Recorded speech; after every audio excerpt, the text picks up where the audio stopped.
Wel, Nathan, gêm diddorol iawn i'r neutral heddiw, mae'n siŵr. Sut oedd chi a sut sylwadau sy'n gen chi ar y gêm? Oedd a ffeidus di gêm dda i'r neutral, wasiad mae'n siŵr. Hanna gynta, da ni bach yn siomedig, da ni wedi cymryd y cyfleon da ni wedi creu. Maen nhw wedi bod yn anlwcus yn taro'r post yn y 5 munud gyntaf sy'n nhw'n gallu sgorio. Ond da ni wedyn wedi creu cyfleon da i gael gols cyn hanna gynta. Ac ar diwrnod arall, da ni gallu bod yn 2-3 gol i fyny cyn mynd fewn i stafell newid a half-time. Ond sut ath i second half, fatha o'n i dweud ar camera fan'na, oedd just yn bonkers sydd oedd hi. Da ni wedi gael gol yn y second half i fynd 1-0 fyny, ond eto da ni'n siomedig, da ni wedi gallu dal ar y lead yna ac allan push on i gael yr ail gol, ond nath o'n digwydd, siomedig eto, da ni wedi cael sending off yn Alex Ramsey, ond dwi'n meddwl oedd o, efo llaeth o pêl, ond mae pêl ddim allan i touchline, 10 yards i ffwr, a wedyn mynd i tynnu fel awr, mynd i cardyn coch yn o syth, which dwi'n meddwl oedd o fod, felly bach yn anlwcus yn fan'na, so felly oedd o'n siomedig.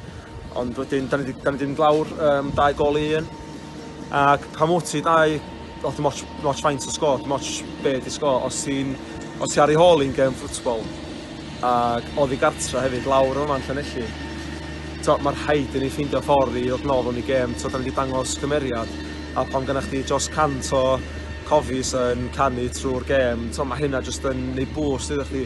Ti'n clywed nhw wrthi'n canu trwy'r gêm, mae'n jyst yn bach o motivation i cicio ni ymlaen.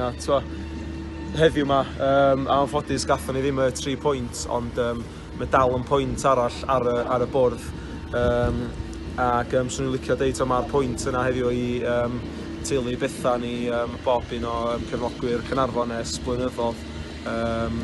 Newyddion trist yn wythnos, ffeindio allan bod oedd wedi gadael ni, ond dwi'n siŵr oedd o'n sbio lawr arni heddiw pan o'n eisiau'r gol na, ac Brys sy'n sgorio, confidence iddo fo, a wedyn oedden ni eisiau'n teimlo fo, sy'n ni wedi gallu cael gol arall, felly ella 2-3 munud arall extra'n diwedd, ella sy'n ni wedi gael yr gol bwysig na i gael y 3 pwynt, ond ar diwedd y dydd, da ni dod lawr yma, a mae'n pwynt arall ar y bwrdd iddyn ni i trio mynd yn uchel, da ni gallu. A, oedd o'n heriol i chi yn yr ail hanner hefo'r amoda. Mae rai bod chi'n proud iawn fel capten felly i weld yr ysbryd sydd gan y tîm o hyd i parhau i fynd a parhau trio ffeindio ffordd i gael pwyntiau ar y bwrdd. Yndi, yndw really pleased efo'r hogia heddiw, achos oedd o gwynt a glaw net second half, oedd o'n just yn gwyneba ni. Felly bob dim oeddwn ni trio neud, os o'ch chi'n trio chwarae long ball neu clir o pêl, oedd o pêl just yn aros i fyny a dod yn ôl ata chdi dipyn bach. Felly oedd o yn anodd, ond eto yr cymeriad na da ni dangos i just gael rhywbeth allan o gêm heddiw i just fatha i pwysio fyny yn y tabl yma. Da ni wedi ffeindio ffordd ac fatha ni deud dim just y start 11 gan ni garfan cry sy'n cwffio i gilydd. I ddeud sydd ath y gêm second half yn dan, dwi'n meddwl da ni yn reit hapus efo pwynt o ddiwedd y dydd. A jyst yn ola, yn amlwg oedd Danny Brookwell nôl heddiw, oedd hwnna'n positif fawr i'r tîm.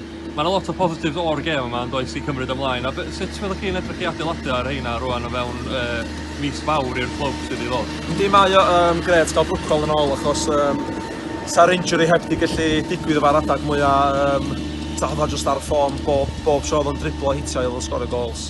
A mae'n lethal, a eto, mae wedi bod yn involved yn y gol ail ni i gael pwynt heddiw, a dyna mae o'n cynnig i'r tîm. Gynna ni Darren Thomas oedd yn ôl wrth nesaf fyd, oedd o efo 1 game suspension, felly mae o'n ôl fewn wrth nesaf hefyd. A hefyd gynna ni Nick Bold, wedi gorfod dod on lle Rambo heddiw i wneud first team competitive debut fo. A to i fod yn onast, gol gyntaf, dwi'n gallu gwneud i byd, mae deflection wedi mynd dros pen fo, a di penalty, 50-50 di penalty. Os mae gesio ffordd iawn, mae'n gallu cael touch yn eich o safiau, ond di gael ei gyrru ffordd rong, felly lot o positives, a da ni'n pwysio ymlaen i Cresdatyn yn Cwpan Cymru wrth nesaf fan. Nathan Craig, diolch yn fawr iawn. Yes,